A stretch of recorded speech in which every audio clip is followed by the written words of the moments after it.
Square. Hey, hey. Allez, allez, allez, allez. Let's go.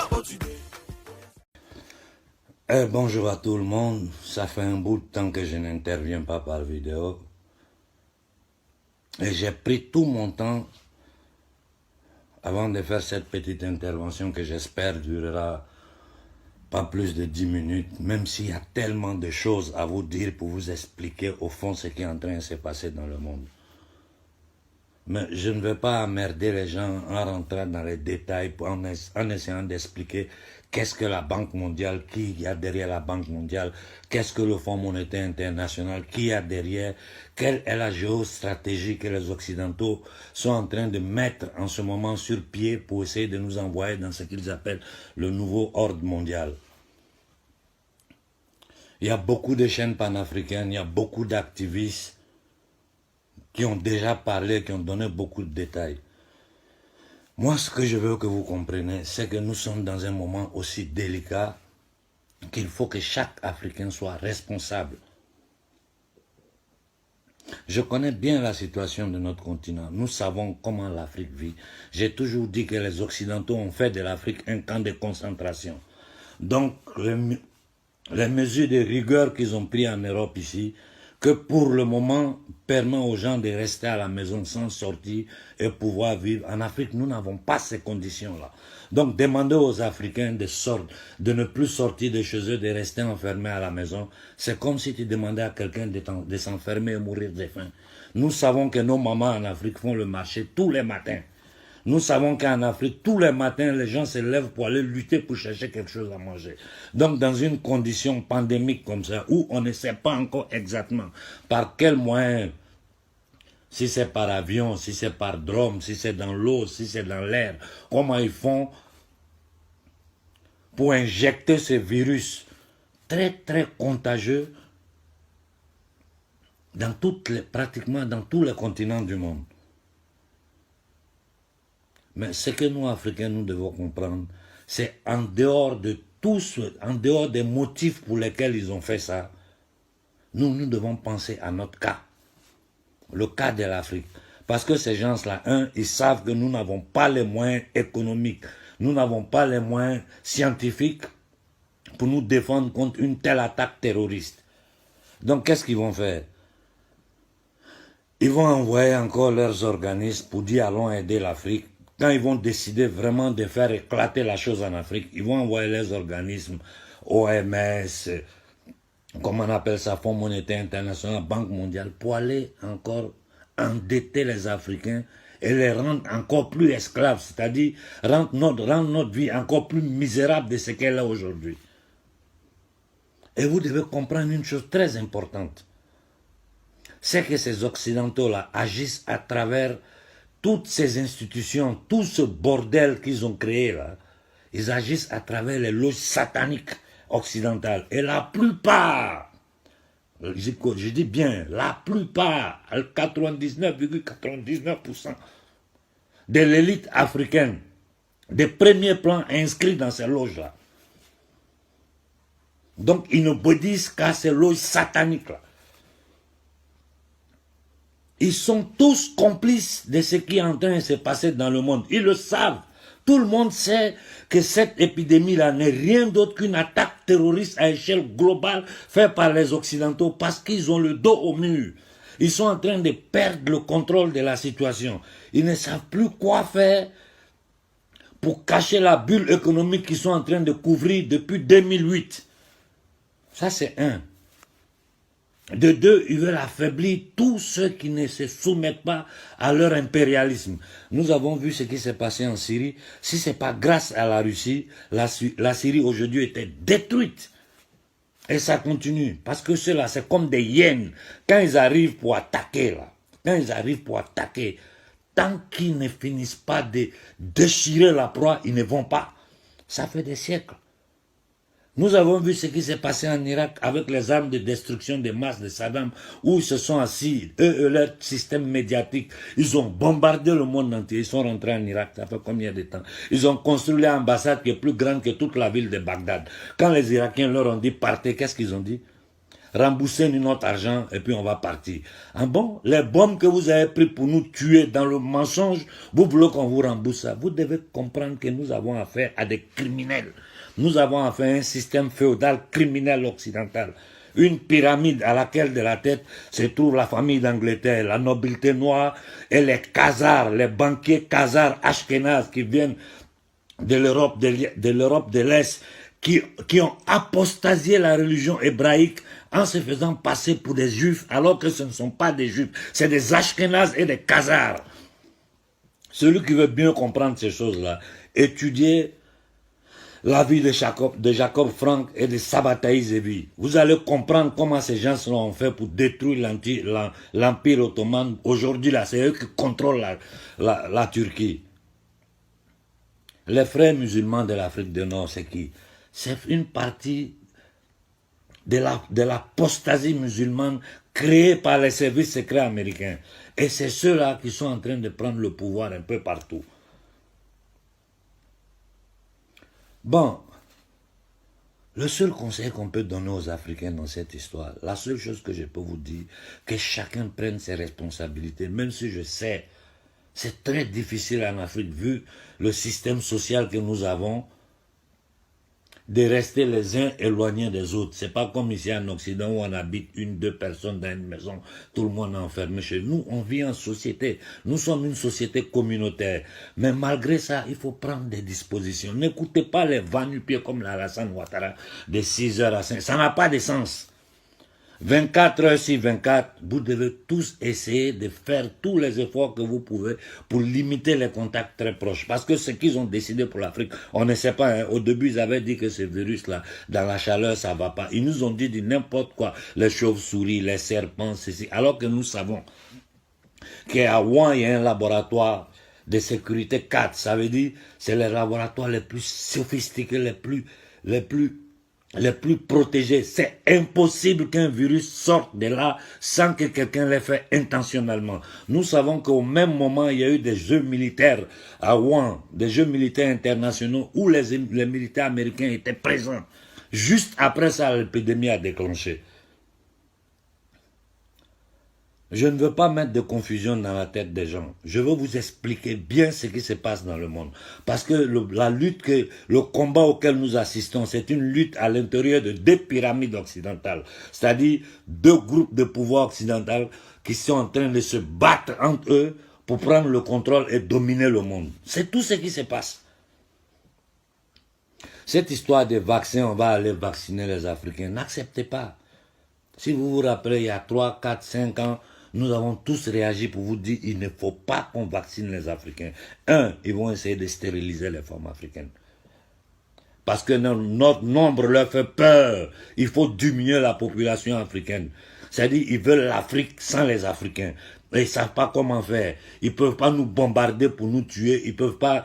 L'Ebola, ils ont joué un peu avec l'Ebola en Afrique, tué quelques milliers de personnes. Nous savons tous que l'Ebola, c'est un virus qui a été créé en laboratoire et ils ont testé ça sur l'Afrique. Vous vous rappelez tous en Afrique du Sud, les armes de destruction de masse que les Boéris, les Hollandais, hein, les Allemands qui ont occupé l'Afrique du Sud, comme ils ont occupé l'Amérique qu'ils appellent aujourd'hui la plus grande démocratie du monde.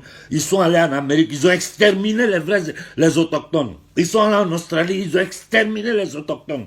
Tout ça là, derrière tout ça, ce sont les couronnes, les familles de la nobilité noire occidentale.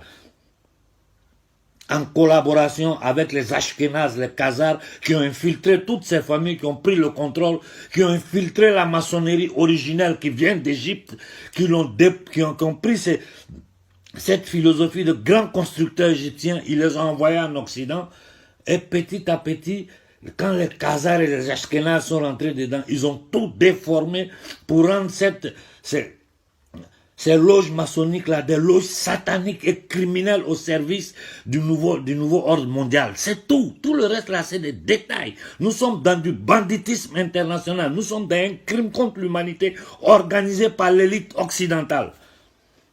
Le système économique financier qu'ils ont créé est en train de péter. Ils ne savent plus comment contrôler ça. La montée de la Chine, le réveil de la Russie, la résistance de l'Iran, la résistance du Venezuela. Mais regardez ce qu'ils créent au Venezuela. Hein? Ils ont créé un faux opposant, un plaisantin. Quand tu le vois, il te fait rire. Il le reçoit même au Congrès américain. Nous, on n'a pas d'amis. Nous, on n'a pas d'amis. On peut avoir des collaborateurs avec qui nous allons travailler. L'Afrique va travailler dans l'équité, dans l'égalité. Mais penser que nous avons des amis qui vont venir nous sauver, on se trompe. Et croire que tous ces bordels, ils sont en train de faire élection en Afrique. Ne vous pensez que quelqu'un peut venir au pouvoir en Afrique sans les accords de ceux-là? Vous pensez? Ils ont occupé tous nos territoires. Regardez ce que le Mali est devenu. Le Burkina, le Cameroun, le Congo. Et ces brigands, ces assassins, ces négriers noirs, ces francs-maçons de merde qui ont le pouvoir en Afrique, sont là, ils s'enrichissent. Les miettes que les Occidentaux leur laissent là, ils volent ça, ils mettent dans les banques ici, dans les paradis fiscaux en Occident, qui travaillent encore pour l'économie occidentale. Quand ils meurent, même les parents n'arrivent même pas à toucher cet argent. Tout l'argent que vous faut à voler là, aujourd'hui, ça est dans les mains. L'argent de Kadhafi est confisqué dans les mains. Vous avez vu comment ils se sont alliés, la Grande-Bretagne, l'Amérique et l'Angleterre, comment ils se sont alignés dans le silence et la complicité de tous les pays occidentaux pour aller trucider Kadhafi, simplement parce que Kadhafi voulait faire sortir l'Afrique du Fonds monétaire international en créant un fonds monétaire africain, en créant une banque de développement africaine, en créant une monnaie africaine basée sur l'or. Voilà pourquoi Kadhafi a été tué. Et cette bombe bactériologique qu'ils sont en train de pulvériser partout dans le monde, là, c'est pour reprendre encore la situation en main et pour porter avant leur projet de nouvelle ordre mondiale. Je vois beaucoup d'hommes qui attaquent les juifs. Moi, je n'attaque ni juifs, ni musulmans, ni chrétiens. Moi, je suis un Africain, je vis dans ma spiritualité africaine. Et je laisse à chacun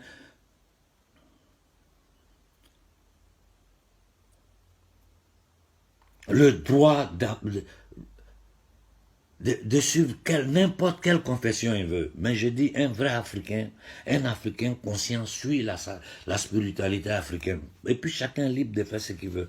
Mais regardez comment on nous traite dans les pays arabes. Hein?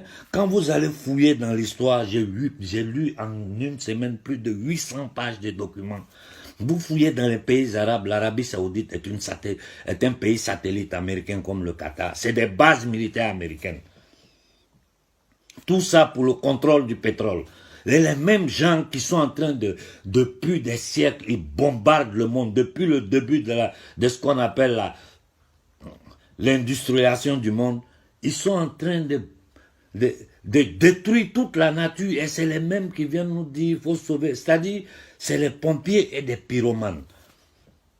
Aujourd'hui, on ne pourra jamais prouver, comme on n'a pas pu prouver qui a tué Kennedy, même si on sait pourquoi on l'a tué. Ils ont tué Kennedy parce que Kennedy a essayé de leur enlever le pouvoir d'émission monétaire qu'ils ont aujourd'hui, ce qui leur permet de contrôler le monde. Mais on sait qu'il a été assassiné par ces personnes-là. De la même façon qu'on sait ici en Italie, tous les grands hommes politiques qui ont été assassinés, qui ont fui, qui se sont retrouvés à l'extérieur, quiconque tente de s'opposer à cette oligarchie noire, en complicité avec les Khazars, les Ashkénazes banquiers, criminels qui ont instauré ce système de vol légalisé à travers toutes les institutions. Les Nations Unies, là, c'est la base centrale de la maçonnerie satanique au monde. Le Vatican aujourd'hui est en main à des jésuites. Ceux qui ont les capacités de faire des recherches, allez faire des recherches. Vous allez voir ce que c'est. Allez lire sur Internet ce que c'est que le jurement des jésuites. C'est des criminel. Aujourd'hui, c'est un criminel, je dis pédophile qui est à la tête du Vatican. C'est ce que je suis en train de dire là. Je m'en fous. S'ils veulent qu'ils viennent me prendre. Nous avons affaire à un banditisme, à un crime contre l'humanité. Ils n'ont pas pitié de leur propre peuple. Imaginez-vous s'ils vont avoir pitié de nous. C'est nous, ils vont venir soigner avec leurs vaccins. Nous avons suivi ici pendant 1 an comment le petit pédophile que les Rothschild ont mis au pouvoir en France a massacré le peuple français sous les yeux du monde entier. Personne n'a osé ouvrir la bouche. Donc les frères, ce que je vous dis, que chacun soit responsable, essayez de prendre les petites dispositions que vous pouvez pour essayer d'éviter que cette chose-là ne s'éparpille en Afrique. Parce que c'est ça qu'ils attendent pour venir nous vacciner. C'est ça qu'ils attendent. En dehors du fait qu'ils vont profiter de ça pour nous endetter encore plus au point que nous devenons totalement à leur merci. Ils vont voler, prendre tout ce qu'ils peuvent prendre en Afrique. Pour retourner au dossier de la Cour pénale internationale, vu que ça fait quelques mois, je n'ai pas encore de réponse, j'ai décidé avec mes avocats. Mes avocats vont écrire directement au procureur de la Cour pénale pour lui demander à quel point est le dossier. Nous voulons savoir ce qu'ils disent de cette histoire-là. Et à peine la lettre sera prête que je vais l'envoyer à la Cour pénale, je le mettrai à disposition de tout le monde. Certains me disent, mais la Cour, je sais que c'est leur cour. Je suis sur leur territoire. Je vais les combattre avec leurs propres instruments. Le droit positif qu'ils ont créé pour essayer de dominer le monde là. Moi, je vais utiliser ce même droit-là pour les combattre aux yeux de leur peuple. Aujourd'hui, du franc CFA, on ne parle pas en Europe. Mais il n'y a pas quelqu'un ici en Europe qui n'a pas compris ce banditisme-là. Et ce n'est pas seulement l'oligarchie française. C'est l'oligarchie française qui contrôle son territoire colonial. Mais c'est tout ça, ça vient des accords de Bretton Woods. Donc ça veut dire que tout l'Occident s'est réuni pour accepter que la France continue de piller l'Afrique. Et à travers la France, eux, ils pillent aussi. Si vous allez lire les accords de Maastricht, les accords de Bretton Woods, vous allez voir ce qui est écrit dedans pour ceux qui regardent l'Afrique. Bon voilà, je vais m'arrêter là parce que mon cytophone vient de sonner. Je dois sortir un petit instant pour aller faire 2-3 trucs. C'est le message que je voulais vous lancer. Restez calme et serein. Essayez d'éviter les comportements irresponsables. Nous les tenons, ces gens-là, nous les tenons à la culotte. Et on va aller jusqu'au bout avec eux. Bonne journée à tout le monde et merci.